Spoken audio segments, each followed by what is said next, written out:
Hi, I am Dr. Nagesh Chandra, Senior Consultant Neurosurgery and Spine Surgery at Center for Brain and Spine, Dwarka. Today we'll be discussing about the common causes of bleeding in the brain.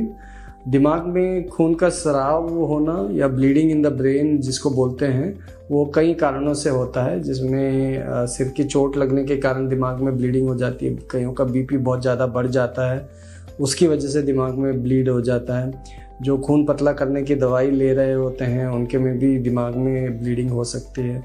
कई बारी खून की नस का गुब्बारा बन जाता है, जिसको कॉमन लैंग्वेज में एन्यूरिज्म बोलते हैं, उसकी वजह से भी हो सकता है। कई बारी खून की नसों का गुच्छा होता है, जिसको आर्टरोवीनस मालफॉर्मेशन या AVM बोलते हैं, उसकी वजह से ब्रेन में ब्लीडिंग हो सकता है। ये कुछ कॉमन कॉजेज़ हैं दिमाग में ब्लीडिंग होने के। रेयर कॉजेज़ में ट्यूमर में भी ब्लीड हो जाता है, तो उसकी वजह से भी ब्रेन में ब्लीडिंग हो सकती है। इसके मैनेजमेंट की अगर हम बात करें तो अगर जैसे सिर की चोट के कारण अगर ब्रेन में ब्लीडिंग होती है, अगर डिपेंडिंग ऑन द वॉल्यूम और दिमाग पे कितना दबाव दे रहा है, उसमें सर्जरी या मेडिकल मैनेजमेंट का डिसीजन लिया जाता है।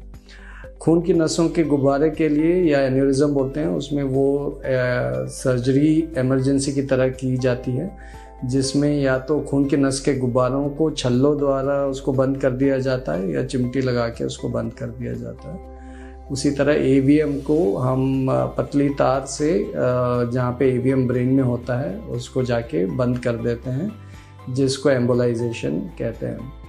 दिमाग में अगर BP के कारण या और खून के पतला करने की दवाई लेते हैं उसके कारण ब्लीडिंग होती है, तो अगर ब्लड वॉल्यूम काफ़ी ज़्यादा होती है तो उसमें सर्जरी से वो ब्लड क्लॉट निकाला जाता है, नहीं तो दवाइयों से ही इसको ट्रीट किया जाता है। So any patient who has been diagnosed with bleed in brain or with hemorrhage in brain should definitely consider consulting us at Center for Brain and Spine for information regarding further management and treatment options for the same. Thank you.